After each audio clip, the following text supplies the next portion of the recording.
সম্পদ নিয়ে অহংকার করবেন, এই সম্পদ দিয়েছেন কে? এটা কেড়ে নেওয়ার ক্ষমতাও রাখেন কে?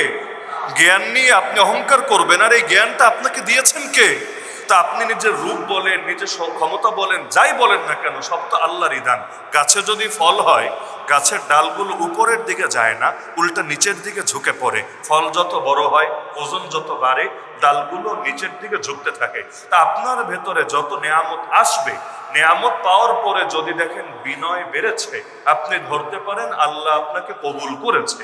আর যদি দেখেন উল্টাটা হয়েছে, তাহলে ভাববেন খালি কলসি একটু বেশিই বাজে, কিন্তু এটা গর্বের কোনো বিষয় না, বরং এটাই আপনাকে ডুবিয়ে ছাড়বে। অহংকার যারা করে, পতন তাদের হয়ই হয়, যার উদাহরণ তো এখন বাংলাদেশের মানুষের সামনেও আছে। তো অহংকার কোনো করার জিনিস না। প্রতিটা মুহূর্তে আল্লাহর সামনে নিজেকে মুখাপেক্ষীকে কত বেশি রাখতে পারে, এটাই দেখার বিষয়। কারণ আল্লাহ যে দেন, আল্লাহ আপনাকে এলেম দিলেন, আমল দিলেন, আল্লাহ আপনাকে দ্বীনের খেদমতের সুযোগ দিলেন, অথবা দুনিয়ার টাকা পয়সা, ক্ষমতা, রূপ, লাবণ্য, মোহ যাই দিলেন না কেন, এটা যে আল্লাহ আপনাকে ভালোবেসে দিয়েছেন কি গ্যারান্টি আছে বলেন?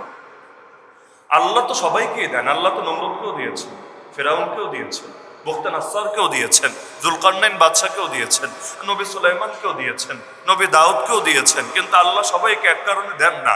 আল্লাহ কাউকে দেন ভালোবেসে, কাউকে দেন ঢিল হিসাবে, ছাড় হিসাবে, জাহান্নামে শাস্তিটা আরো বাড়িয়ে দেওয়ার জন্য। সব দেওয়া একরকম হয় না। ক্রস ফায়ার দেওয়ার আগেও বলে যা দৌড় দে, তোর ছেড়ে দিলাম, যা ভাগ।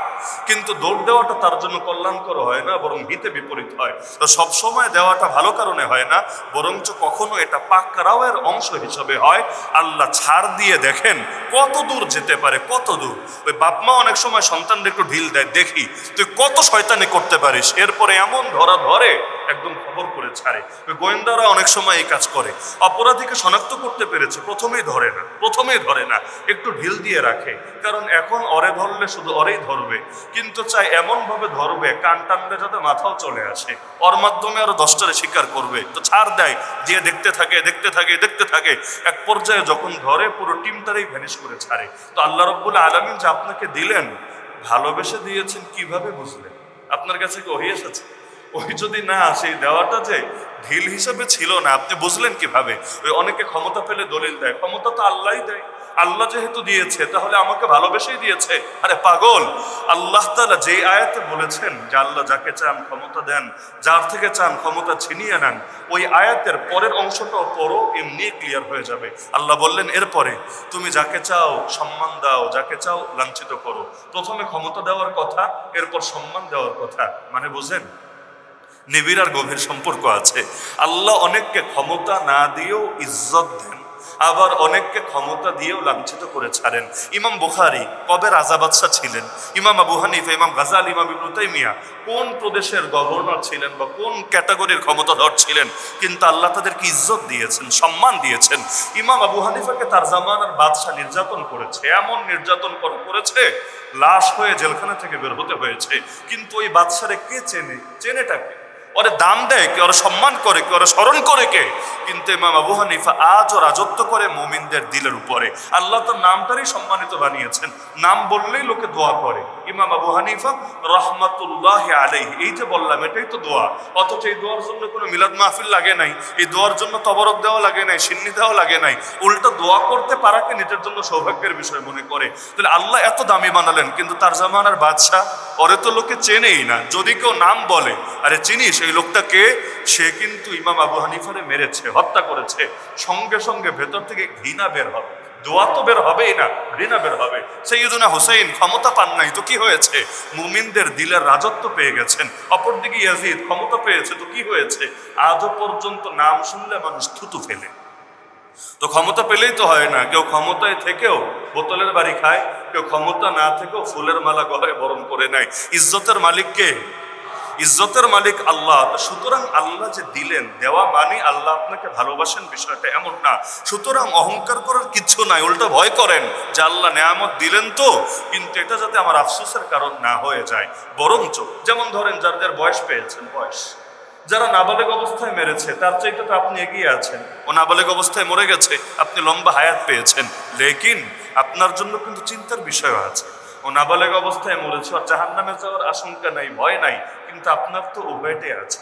আপনার তো উভয়টাই আছে, আল্লাহ জান্নাত দিয়ে দিলে তো আলহামদুলিল্লাহ, কিন্তু যদি উল্টাটা হয়, আল্লাহ না করুক, তাহলে তো আপনার চাইতে একটা কুকুরও উত্তম হয়ে গেল। কারণ কুকুরকে আল্লাহ জাহান্নামে ফেলবে না, মাটি বানিয়ে দিবে, মাটি জাহান্নামে তো ফেলবে না।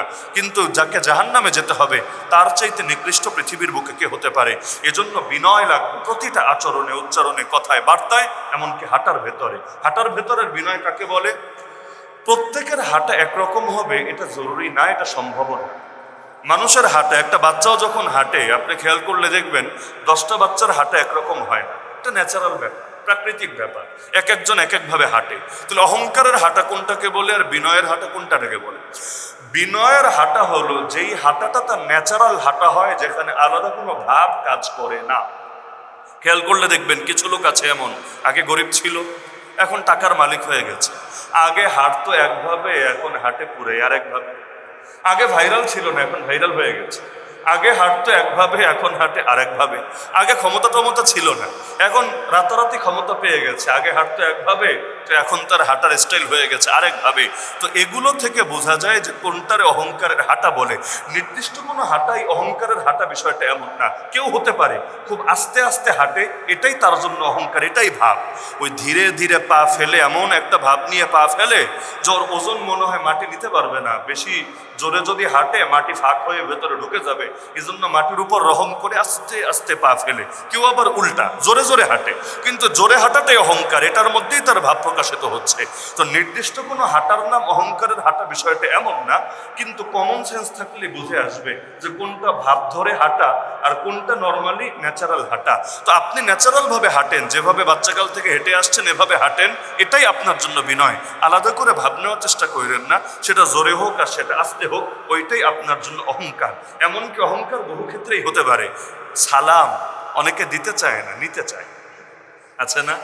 সালাম একটা সুন্নত আমল, দিতে চায় না, নিতে চায় সেভাবে। এটা আমার প্রাপ্য, আমার প্রাপ্য, আমার হক, আমি সালাম পাবো। অথচ বলেন তো, সালাম দিলে সব বেশি না নিলে সব বেশি?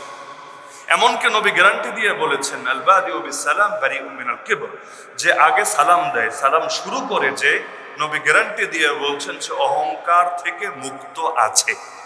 নবী গ্যারান্টি দিয়ে দিয়েছেন। আর দুনিয়ার কারো সার্টিফিকেট লাগবে না। ওই চেয়ারম্যান সার্টিফিকেট দিয়ে কি হবে রে ভাই? নবীর সার্টিফিকেট আছে।